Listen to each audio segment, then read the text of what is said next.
Hola, muy buenas tardes. Gracias por acompañarnos aquí a Conciencia Médica. Hoy es miércoles 2 de julio. Iniciamos el segundo semestre del año. Ojalá sea de muchos éxitos porque las noticias son muy deprimentes, todo lo que está pasando a nivel mundial, pero nos interesa nuestro país y sobre todo nuestro estado. Y cada vez vemos el panorama según las noticias más tristes porque según las estadísticas es inminente una devaluación. ¿No? Ojalá y no pase, ojalá se contenga, pero nos va a pegar mucho del bolsillo y a todas las personas, y eso al no tener dinero, pues también las enfermedades incrementan, el estrés y sobre todo lo que vamos a hablar en la plática del día de hoy con nuestra invitada, que ahorita la va a presentar el doctor Humberto, pero les invito a ver nuestro periódico. Hay un tema muy interesante, dice asistencias prehospitalarias. Vean el periódico, la verdad que está muy interesante esto, muy importante, que va a haber un equipo de respuesta inmediata, el ERIC, para que si una persona se enferma, un infarto, un conato, de lo que sea, llegue con prontitud la atención médica. Eso lo veo más que excelente. Y también, esto está muy, muy triste, los infanticidios, dice, se suman 8. Y esos son temas muy, muy graves que se pueden prevenir.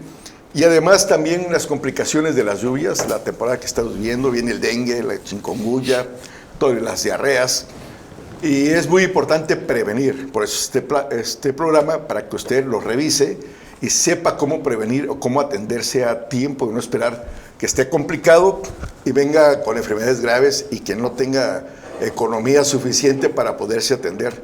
Pues yo soy su amigo el doctor Jorge Cisneros de Clínica Numedics, de Medicina Nuclear, y les presento un amigo que acaba de regresar de Veracruz, el doctor Humberto Hernández Rojas, de Clínica Santa Cecilia. Fui el rey feo del carnaval. Eso, mero. Un tema muy importante, mi querido Humberto. Muy buenas tardes. Hoy tenemos un programa excelente y es importantísimo que estemos pendientes de toda la plática que nos dé nuestra invitada. El tema es algo que yo le voy a comentar ahorita que la presente a ella. Mi querida psicóloga, muy buenas tardes, bienvenida a su programa Conciencia Médica y gracias por estar con nosotros y dedicarnos un poco de su tiempo para expresarle a toda la gente todos sus conocimientos. Tengo el honor de presentarla a la psicóloga Sheila Guadalupe Hernández Díaz, originaria de Tuxtla Gutiérrez. De Tuxtla Gutiérrez, la capital más hermosa de todo el mundo. Sin duda. Ella estudió, es egresada de la Universidad Valle de México en la licenciatura de Psicología. Es especialista en orientación y facilitación de grupos y enfoque humanista. Especialista en temas de salud mental. Alguien que está preparada sobre este tema que vamos a ver. El tema es importantísimo. Hablemos de la prevención del suicidio, un tema que a raíz del COVID fue aumentando drásticamente hasta llegar a nivel mundial 700,000 muertes, que es algo que espanta y sobre todo en México también tuvimos grandes ocasiones, sobre todo en los adolescentes. Te cedo la palabra momentáneamente para que te presentes y vamos a hacer una pequeña introducción antes de entrar directamente al tema. Claro que sí, pues bueno, muchas gracias por la invitación. Como bien me presentaron, mi nombre es Sheila Guadalupe Hernández Díaz, soy psicóloga de profesión y pues bueno, parte del tema central que vamos a abordar el día de hoy tiene que ver con algo que está pasando a nivel mundial. Tenemos que reconocerlo, tenemos que hablarlo, ¿sí? Hablar del suicidio es un tema que muchas veces es un tema tabú, es un estigma social principalmente, pero que está inmerso dentro del silencio de nuestra sociedad. Exactamente, eso es muy cierto. Tratamos de ocultar muchas cosas. Vamos a hacer una pequeña introducción sobre el tema para que después ella se desplace en todos sus conocimientos que tiene de manera sencilla. ¿Qué es psicología? Es la ciencia que estudia la mente y el comportamiento humano, analizando cómo piensan, sienten y actúan las personas. Se enfoca en la comprensión de los procesos mentales, las emociones, la conducta y las interacciones sociales. ¿Qué es el suicidio? Es un acto deliberado e intencional realizado por una persona para quitarse la vida.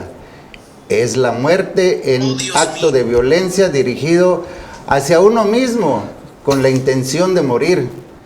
Es prevenible, hay estrategias que previenen el suicidio, que es exactamente el tema que le fascina a nuestra invitada, la prevención, para reducir los riesgos y aumentar los factores de protección. Tenemos las estadísticas en México. En el 2023 se registraron 8,857 suicidios y los que les comentaba en un principio, en el mundo 700,000 muertes. Se estima una prevalencia de intento de suicidio alguna vez en la vida de 6.5% en adolescentes y de 3.5% en adultos. Las principales causas son presencia de trastornos mentales, como el trastorno depresivo, el trastorno por uso de sustancias, el trastorno por el control de los impulsos, y en las mujeres es más frecuente el trastorno de ansiedad.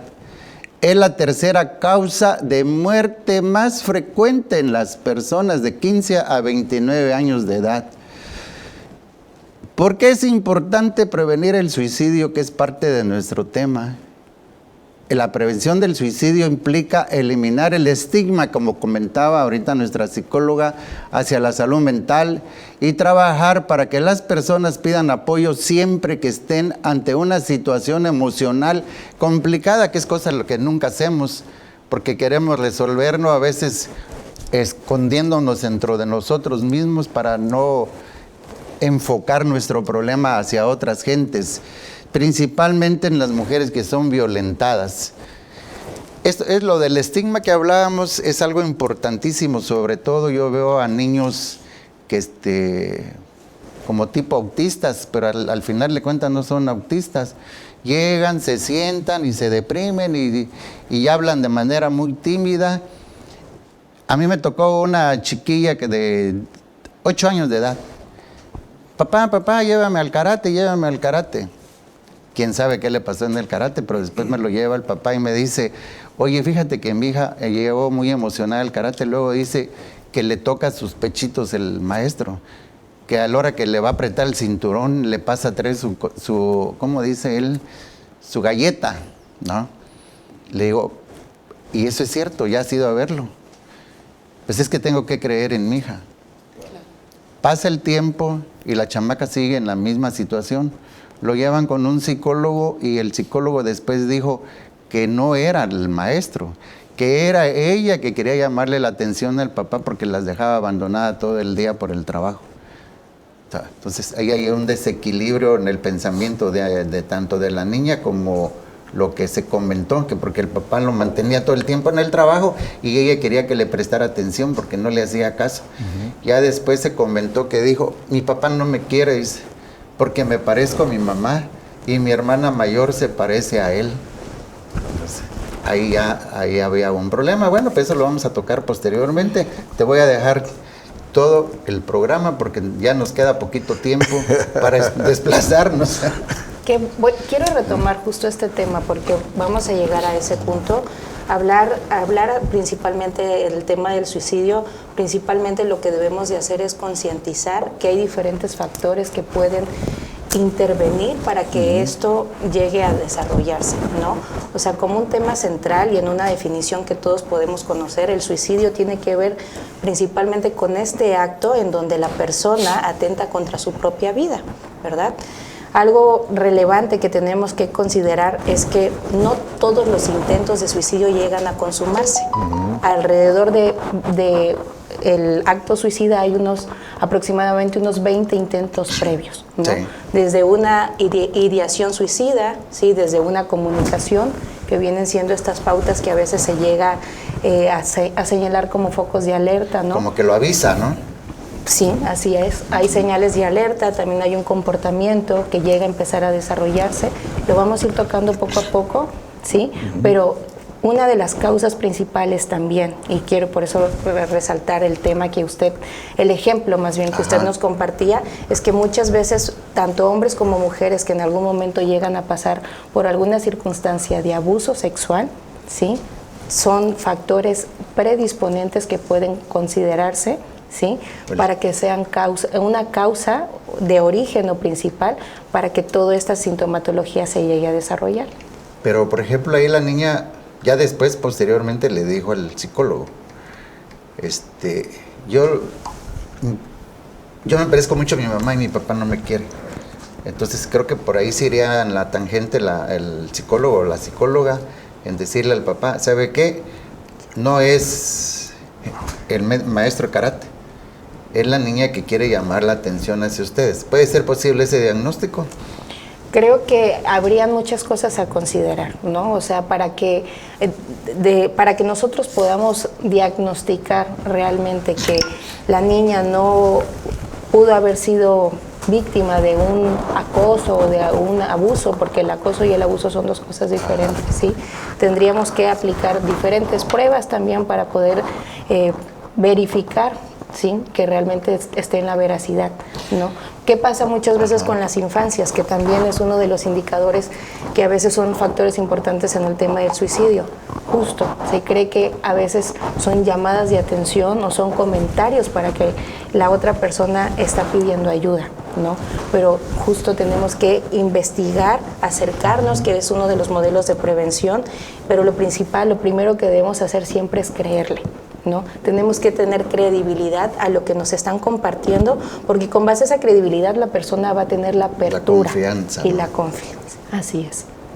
¿Cómo ya nos estamos metiendo en otra cosa, perdón. Hay unas pruebas, ¿cómo se llaman esas pruebas de Sheck? ¿Cómo se llama? Hay diferentes pruebas, por ejemplo, enfocándonos en el tema de lo que es el suicidio, una de las pruebas principalmente de diagnóstico que tenemos, manejamos pruebas de depresión, ¿no? Una de las más sencillas que podemos aplicar o encontrar en un contexto, pues en medio de la consulta, es un inventario de depresión, el inventario de Beck, ¿no? ¿Por qué nos tenemos que aplicar ¿Es de Beck? De Beck, así se le conoce, inventario de Beck. Cuando nosotros aplicamos estas pruebas nos basamos principalmente en una sintomatología que esté siendo presente, ¿sí? Porque cuando nosotros nos empezamos a enfocar en cuáles son esas características, muchas veces están asociadas a la depresión, ¿no? El suicidio está ligado a la depresión. ¿Y estas pruebas de Beck se aplica a cualquier edad? Se puede aplicar principalmente desde la adolescencia en la adultez, ¿sí? Ya tendríamos que aplicar otro tipo de pruebas en los infantes. Hay niños, tocando de los infantes, hay niños, no sé, de primaria, que son suicidas también, hablando de 8 o 10 años. ¿Sí existe? Sí, claro, la depresión infantil también existe, que también ese es un estigma y se considera hasta un mito, ¿no?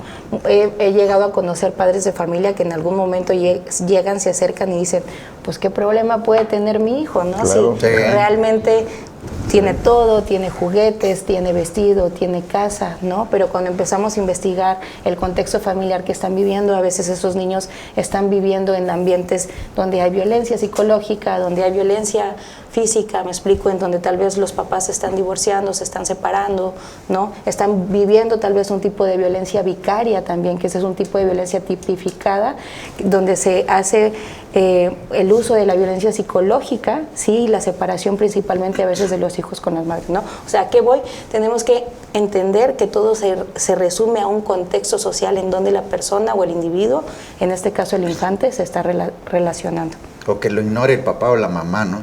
Pero ahí hay un punto muy importante, cuando se están divorciando. Dicen que no les afecta a los hijos, pero creo que son los que más perjudicados salen, ¿no?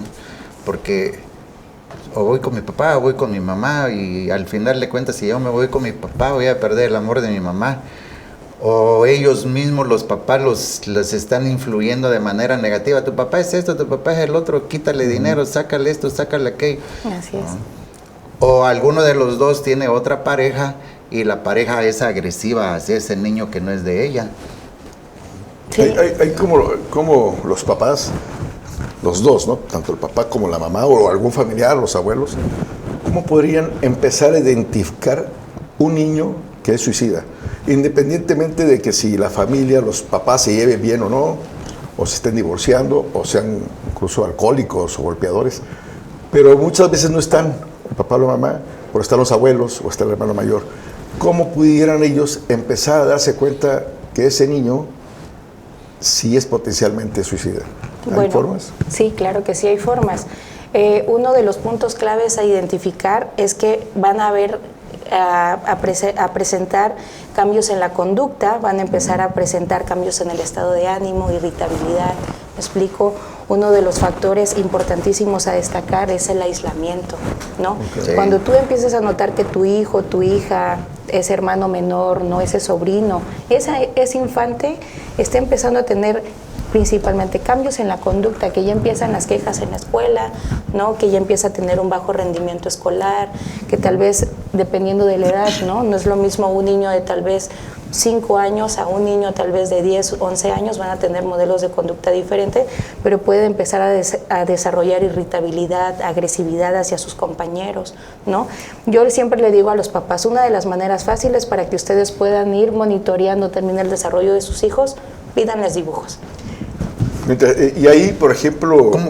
Perdón, Jorge, antes de que motivar a los papás, pero ¿cómo es que digo? Ahí, el final que lo que comentó ella ahorita.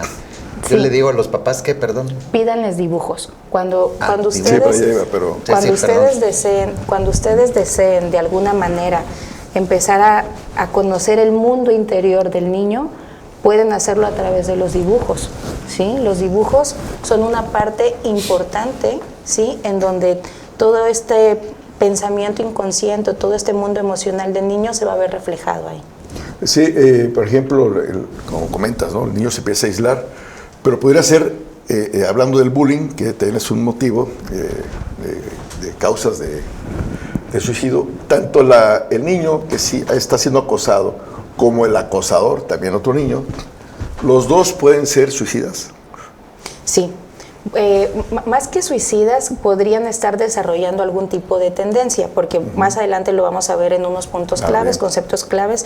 No es lo mismo la ideación suicida a la conducta suicida. ¿Sí? La ideación suicida tiene que ver con este proceso de pensamiento, deseo, ideación, ¿no? Formulación de ideas, ¿no? Acerca del acto. O sea, ¿qué quiere decir? Aquel niño que de repente empezamos a ver que dentro de sus dibujos hay mucho rayoteo, hay monstruos, me explico, inclusive a veces llegan a denotar cuestiones, por ejemplo, como de sangre, agresividad, armas, objetos punzocortantes. Es obvio que ese dibujo nos está tratando de demostrar algo, ¿no? Pero también la conducta, que es otra cosa diferente, ¿no? Lo que nos está diciendo, ya que es de una manera más palpable, son estos cambios del ánimo, ¿sí? Estos vamos a llamarle así como picos de agresividad que puede tener hacia él mismo, que muchas veces en los niños y en los adolescentes se puede ver por medio del cutting, que tiene que ver las autolesiones, ¿no? Puede ser en extremidades, tanto en piernas, en brazos, ¿no? En partes de la espalda, ¿no? Cuando vemos de repente que pareciera ser que lo aruñó o lo rasguñó el gato, ¿no? ¿Qué te pasó? Y son de las cosas más frecuentes que preguntamos, ¿no? A veces los maestros, cuando se acercan y dicen, bueno, yo veo que de repente este niño o esta niña empieza ya a utilizar tal vez mangas largas y nos percatamos que empiezan a tener como estas autolesiones, ¿no? Es cuando ya empieza a desarrollar una conducta suicida. Wow, muy interesante. Hay como un grupo de adolescentes, creo que son los darquetos, ¿no? Que ellos son los que se lesionan constantemente, o son los otros, ¿cómo se llaman? Los emos. Creo que pueden haber muchas tipificaciones, ¿no? De lo que tienen que ver las maneras de expresión de la cultura, ¿no? Porque también si nos encasillamos únicamente a los modelos de expresión que puedan tener los jóvenes, sería justamente como hacer una exclusión, vamos a llamarle. No, creo que puede ser, y esto es algo bien importante, todo lo que es el suicidio no hace una diferencia ni de sexo, ni de edad, ¿sí? Ni de condición social, ni de religión, ni de estatus socioeconómico, ¿no? Ni de contexto cultural. ¿A qué voy con esto? Podemos ver a alguien trajeado, con la sonrisa, ¿sí? De oreja a oreja, ¿no? Con una formación académica sobresaliente, con un estatus económico bien, y aún así esa persona puede tener un intento de autolisis, ¿no? Un intento de suicida. Como también podemos ver personas que puedan pertenecer en un contexto tal vez vulnerable, mujeres, como lo mencionaba la información a un inicio, que puedan estar en un ambiente hostil, ¿sí? O de violencia extrema, ¿no? Adolescentes también que puedan estar pasando por alguna situación difícil, tanto en el plano sentimental como familiar. Entonces, ¿a qué voy? O sea, no podemos encasillar o estereotipar más bien a que estas personas van a demostrarnos mediante tal vez la música o maneras de vestir que están tal vez necesitando ayuda. No, o sea, hablar del suicidio tenemos que entender que es un tema universal, que cualquier persona sin distinción de raza, ¿sí?, puede llegar a hacerlo, a consumarlo. Ya la estamos bombardeando de preguntas y no está pasando su tema como Pero ya lo empezamos a abordar, ¿no? Ya está. Y creo que esto es lo importante de poder preguntar, Claro. porque una de las cosas importantes que yo me he dado cuenta, y principalmente en la consulta, ¿no? Escuchando a las otras personas, pues porque como psicólogos nuestra labor principal es escuchar, ¿no? Es que muchas veces tenemos tantas preguntas por hacer, pero que muchas veces este tema, al ser un tema pues considerado tabú, sin meternos en temas de religión, también considerado como un tema de pecado, ¿no? Claro, Como de castigo, preferimos silenciarlo, ¿no? Y que muchas veces estos adolescentes a veces llegan a consultar este tipo de información en las redes sociales, con el amigo, con la novia o con alguien que no puede hacer esa ayuda necesaria o ese modelo informativo que le pueda dar una información adecuada a lo que él está necesitando.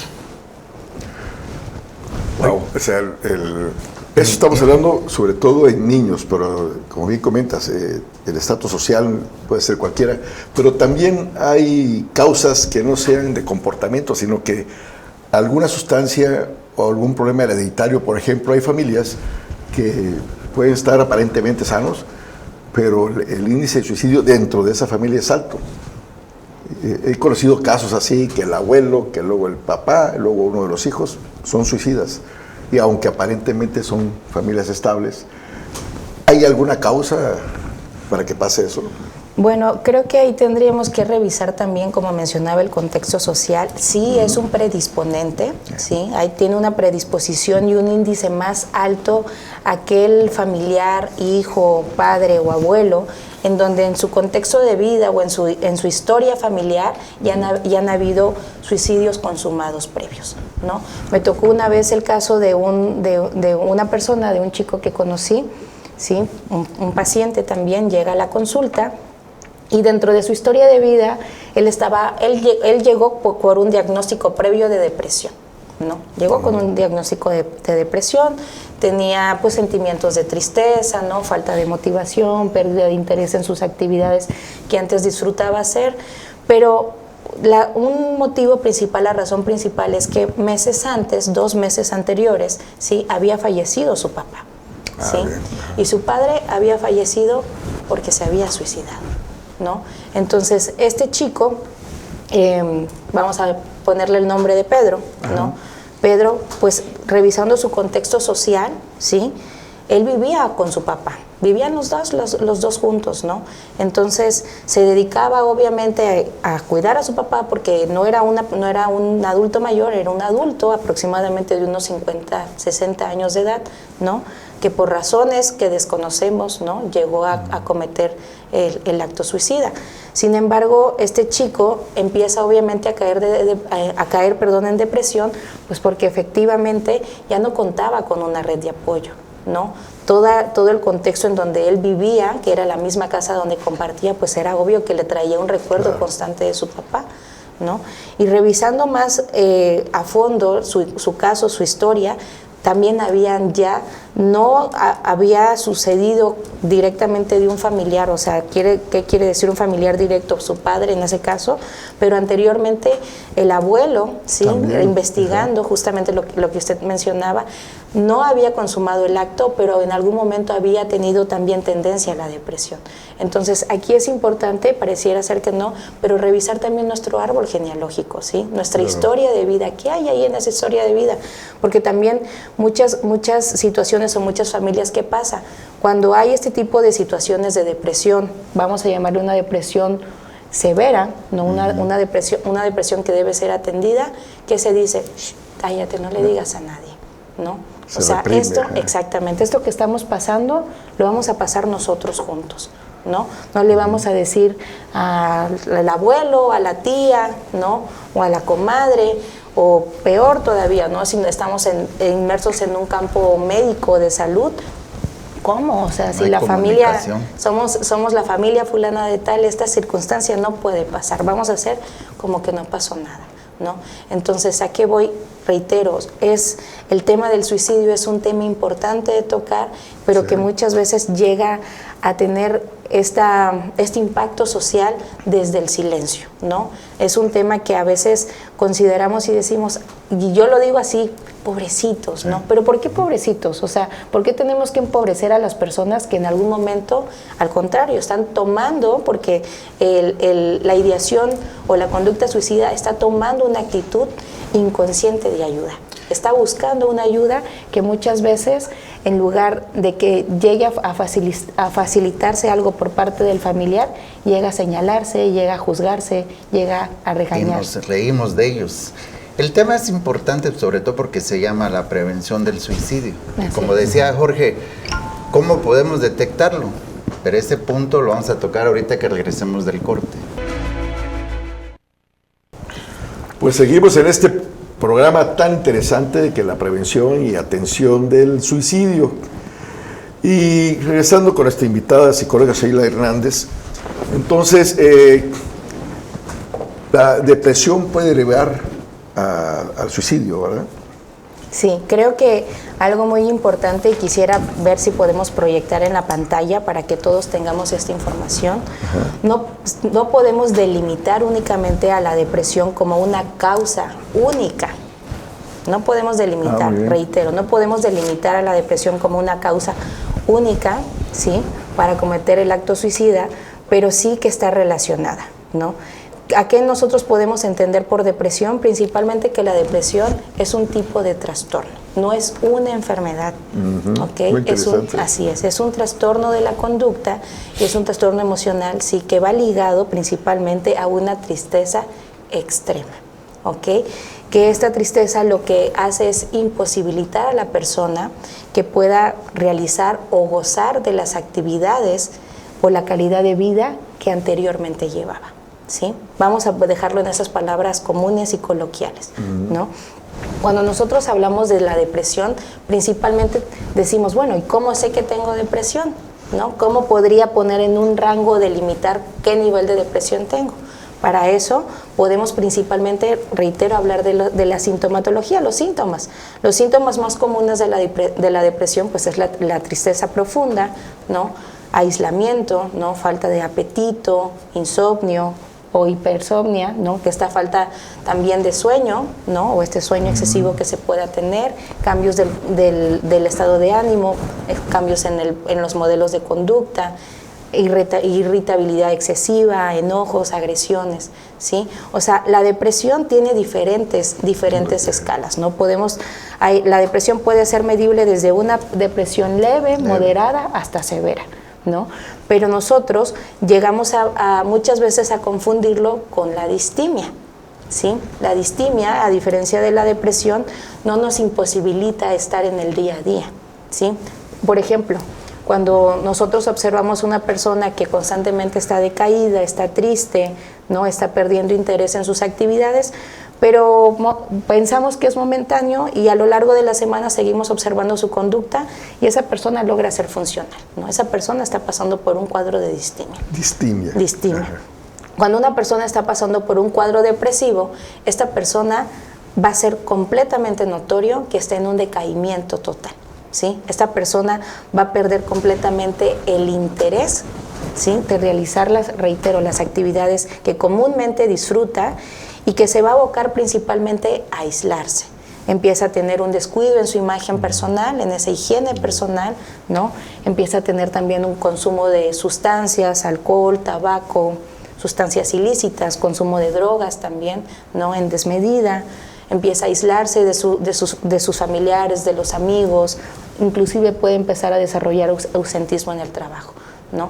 Serían como las sintomatologías más generales, pero reitero, para poder tener un buen diagnóstico necesitamos establecer unos modelos de evaluación para poder diagnosticar qué tipo de depresión tiene. Y esta persona, lo ideal, tendría que ser canalizada también desde un acompañamiento psicológico hasta un acompañamiento psiquiátrico.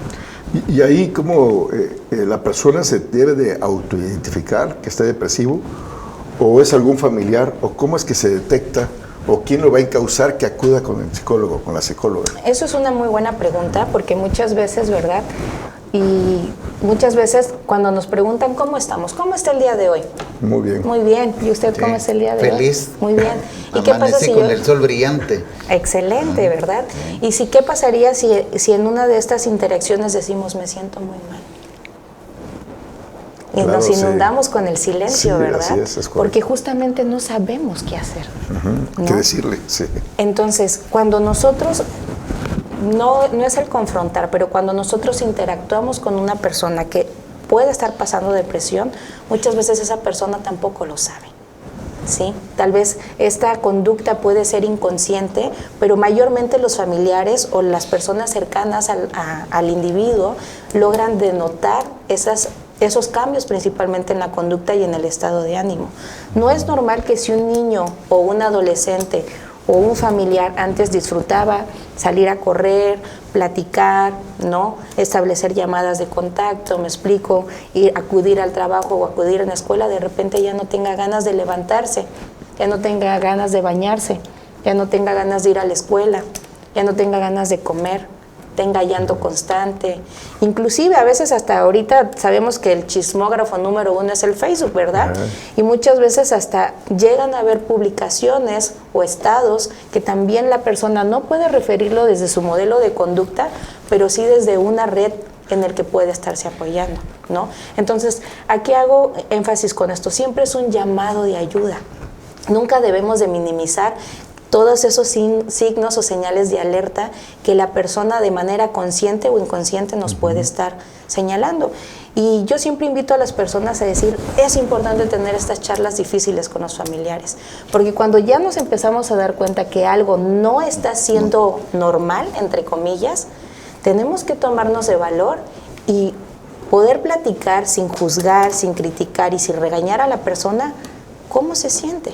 Pero si es el jefe de familia o la jefa de familia la que está deprimida y nadie le dice, y ni ellos mismos quieren atenderse o aceptar la opinión de los demás, eso es más difícil, yo creo, ¿no? Creo que muchas veces podemos sentirnos delimitados cuando no contamos con una red de apoyo, que esa es una de las estrategias importantes para la prevención, ¿sí? Las redes de apoyo son importantes y las redes de apoyo se refiere a esas personas, ¿sí? Tanto familiares como amigos, inclusive colegas, ¿no? Que tenemos un contacto frecuente con ellos y que logramos tener y establecer una cercanía. ¿Y habrán las instituciones redes de apoyo para las mujeres climatéricas? Porque a veces entran en un estado de depresión que se llegan a suicidar. Pero ahí tenemos un audio que me gustaría que lo escucháramos y dijeras un pequeño comentario para que después metamos a nuestro testimonio, ¿no? Y también tenemos pregunta, pero regresando del audio. Ah, perdón. Sí. Regresando del audio, sí. Bueno. Si luego ponemos el audio. Bien, pregunta Stephanie Méndez. ¿En qué momento la depresión ya se considera patológica? Muy buena pregunta.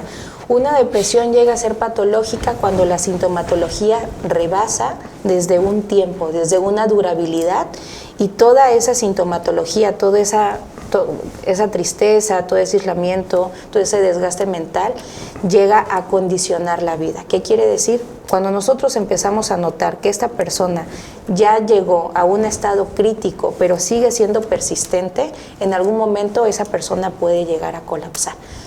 El indicador principal es la durabilidad, el tiempo. ¿Qué tiempo lleva depresivo?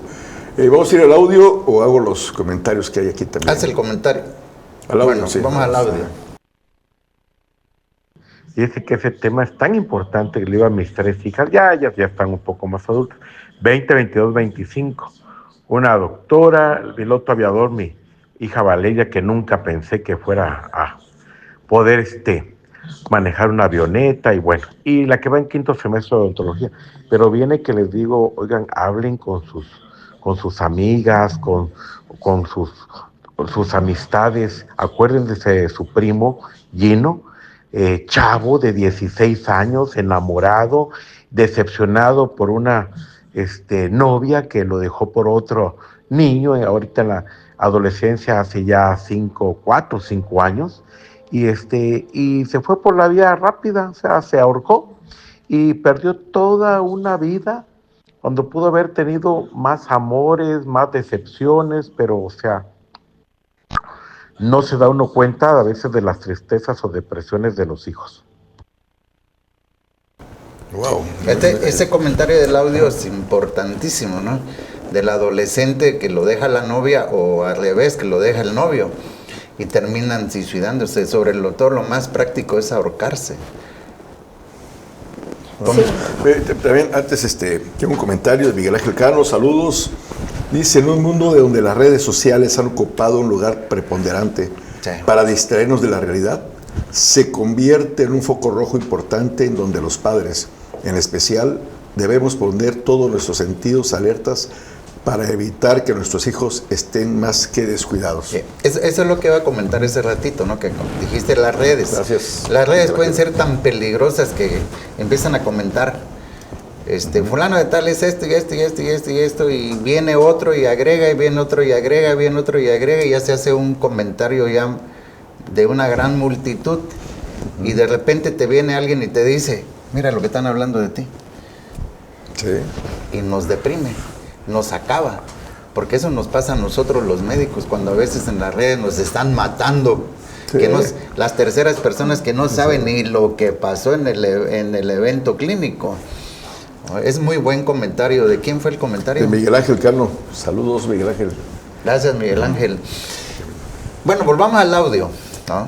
De los adolescentes, no tanto del audio, sino que se ve lo de los adolescentes que se causan ese problema, de que se suicidan por terminar su primer amor, digamos.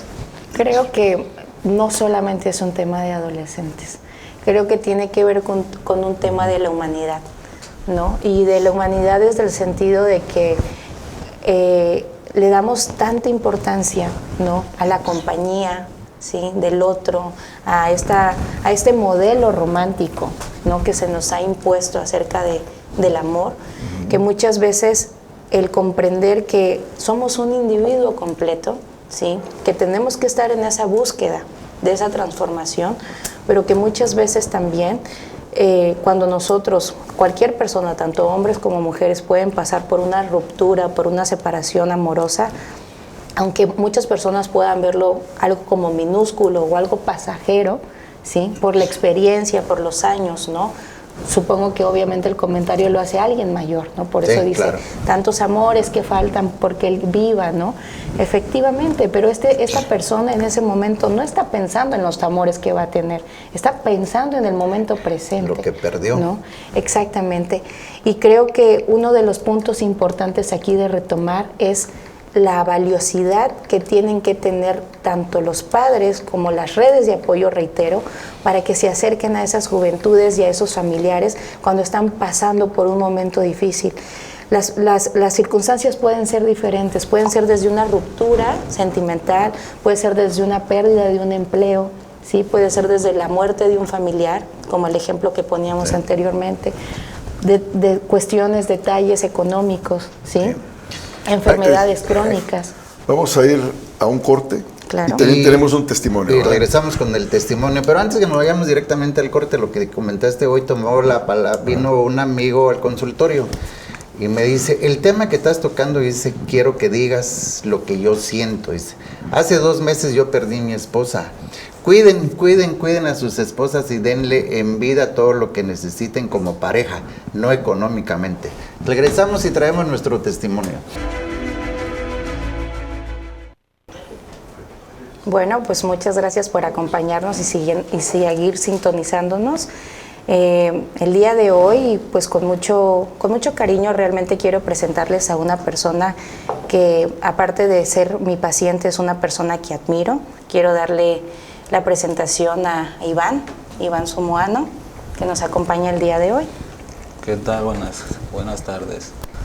Pues mi nombre es Iván Somoano, soy médico de profesión y pues paciente de la licenciada Sheila. Hace aproximadamente 9 meses intenté quitarme la vida. Me corté el cuello.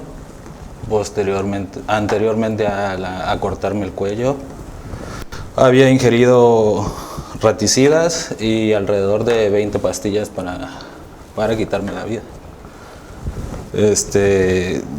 Posterior a eso me encuentran dentro de la casa de mis papás, porque fue en casa de mis papás, y pues me llevan al hospital, en donde pues fui intervenido quirúrgicamente. Posterior a eso me mandaron al hospital psiquiátrico de la Ciudad de México, y ahora sí que por azares del destino, mi familia entra en contacto con la licenciada Sheila, y pues aproximadamente hace 7 meses acudo ahora sí que a consulta con la licenciada Sheila. Yo recuerdo mucho y quiero hacer un paréntesis, que cuando me contactan la familia de Iván, ¿sí?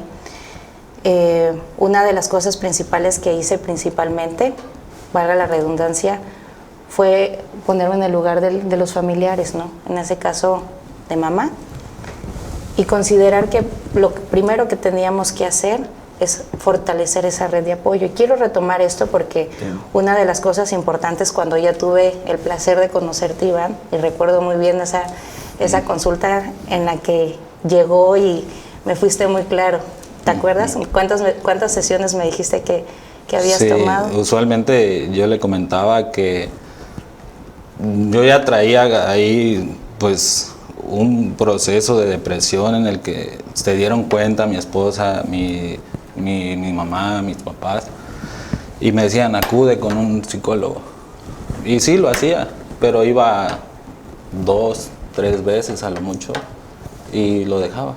No te abrías, como decimos, ¿no? Yo sentía que no hacía ese clic con el psicólogo, ¿sí? Sin embargo, no sé, fue muy distinto el día que yo llegué con la psicóloga Sheila. Siento que ahí, o sea, hicimos un clic y, no sé, yo les decía a otras personas, es que es como cuando te pruebas ropa, ¿no? O sea, ¿qué te queda? ¿No? Y desde ahí en adelante, yo me acuerdo, igual las primeras sesiones con la licenciada, yo seguía con esa... No dimensionaba lo que había hecho y me costaba mucho hablar. Me acuerdo que creo que las primeras 3 sesiones era llorar y llorar y llorar y llorar y llorar cada sesión. Hasta que un día en una sesión me comentó y me dijo, ¿te das cuenta que ya no estás llorando? Que ya puedes platicar y ya no lloras. Te desahogó el llanto, como decimos acá en Tuzla, ¿no? Y hay terapia aquí, por ejemplo, en el testimonio de aquí de Iván, ¿no? Ya se da la terapia de grupo, la terapia familiar, o primero es la terapia individual y ya llamamos a toda la familia posteriormente. Creo que siempre tenemos que tomar cada caso, cada paciente desde esta parte personal, ¿no? Personal en el sentido que es lo mejor para él, ¿sí? Porque tal vez lo que sea mejor para mí es llevarlo tal vez desde un inicio, desde un modelo familiar. Lo correcto siempre es brindarle el acompañamiento también a la familia, ¿sí? Porque también ellos pasan por una etapa de duelo, esa pérdida, porque hay una pérdida también, ¿no? De un sentido de vida, de unidad, de comunión, ¿no? Sí, comunicación. Pero siempre hay que moldarnos, bueno, al menos desde mi manera de trabajar, ¿no? Primero está el paciente, ¿no? La necesidad emocional que puede presentar el paciente es con base al modelo con el que nos vamos a ir, el plan terapéutico, vamos a llamarle así, con el que nos vamos a ir enfocando. Entonces, todas estas pautas la va dando el paciente, ¿sí? Obviamente, para eso llega con el profesional de la salud, para ser orientado. Pero más que ser orientado, creo que cuando nosotros hablamos acerca de este tema de la prevención del suicidio, lo principal que debemos de hacer es acompañar, ¿sí? Y tenemos que acompañar sin ese juicio, sin esa crítica, reitero, desde esta parte empática, que no necesitamos tener un saco o tener una bata blanca, ¿sí? Entre familiares, entre hermanos, entre esposos, muchas veces tiene que existir esta red de apoyo que nos va a ayudar y va a ser un impulso importante para que también pueda salir, ¿sí? La terapia es indispensable, pero también hay que acompañarlo desde un modelo psiquiátrico, ¿sí? También tenemos que remitir cuando nosotros detectamos que pues ya está pasando por índices altos de depresión, ¿no? ¿A qué modelo, nos tenemos que apegar y qué tratamiento, qué plan terapéutico va a tener? En este caso también, Iván, tuviste un acompañamiento psiquiátrico, sí, ¿no? Y fue una de las cosas que siempre establecimos, a ver, vamos a trabajar en un 50 y en un 50, ¿no? Porque yo siempre les comparto, ¿cuánto tiempo estamos en la consulta? ¿No? 1 hora, ¿no? Nos vemos cada cierto tiempo, pero ¿cuánto tiempo pasas contigo mismo? ¿Cuánto tiempo vas a compartir con tu esposa? ¿Cuánto tiempo vas a compartir con tu familia? ¿No? Que también es la otra parte que va a ayudar para que esta vida vuelva a sobresalir. De todos modos, ese rato lo comenté, la incidencia de suicidas en el ambiente médico también es muy alto, sobre todo cuando están en el internado o en la residencia.